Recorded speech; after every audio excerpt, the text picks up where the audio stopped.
or at least I have. I still hadn't broken my stare from the woman. She looked fragile, but had a face of stone. Her dark hair was brittle and twisted into a tight bun. She wore a navy blue dress that had what seemed to be small flowers spritzed across it in faded white thread. She seemed broken, like a little piece of her was on the last train that rolled out of this place, and she would forever wait for its return. While Marla saw her as someone who stood in the same place, not making any progress, I saw her for what she was, lost. Those of us wandering through life are able to recognize souls similar to ourselves, doing the same. I have seen the look on her face as she stared out into the distance countless times before. I saw it then in the reflection of the cafe window staring back at me. Yeah, maybe she was broken, but I admired her. She set out to find whatever she was missing, taunting me to join her on her quest. I sat, week after week, envying her for what I was unable to do.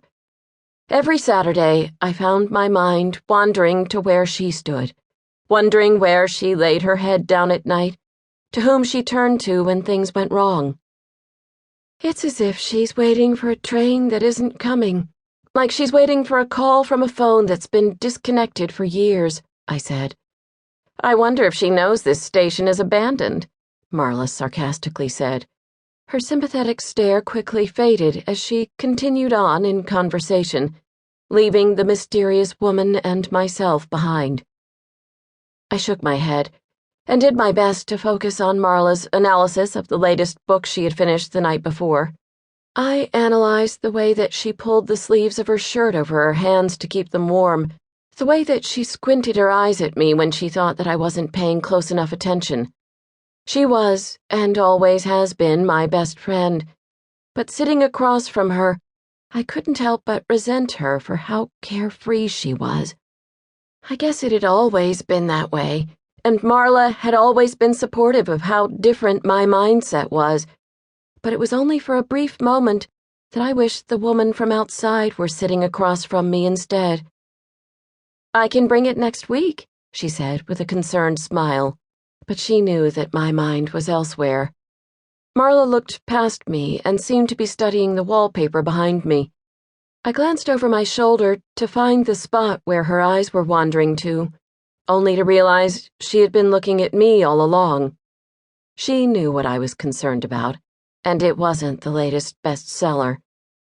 I wonder what flavored tea she would order, she said, folding her hands on the table in the softest way, almost as if she thought that if she moved too abruptly that I would break. I say green mint, she proclaimed in encouragement. You're right, she doesn't look like the complex type, I replied, making sure my eyes avoided Marla's, but her stare was one that was impossible to ignore. Her eyes asked me what she could do to make things easier. I shot her a brief smile, which was my way of telling her that I would be okay.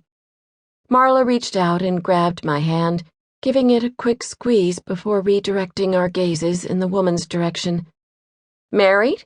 Marla asked. Divorced, I replied. Widowed, we both agreed in unison after a brief pause. Our kettle cooled and emptied as the sun bled through the sky over our own piece of a now faded world.